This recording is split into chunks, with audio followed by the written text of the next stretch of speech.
So today I got a flat tire on my, well, I got a nail in my rear tire, and I still want to use them. They still have a good amount of tread, so I'm gonna patch it up today with this truck tire repair kit, and I'm bringing you guys along for it.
See, the nail is on the inner side of the wheel, which is, you don't really patch these, but I'm gonna try to patch it because this is holding air right now. This holds air, but I still have some tread left, like a good amount, so I could always just make these a beater tire and honestly just like burnouts, whatever, drift, I don't care.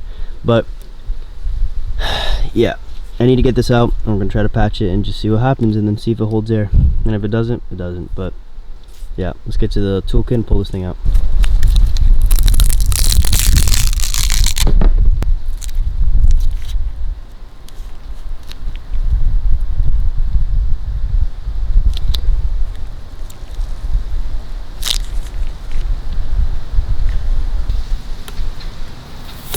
Dude, what?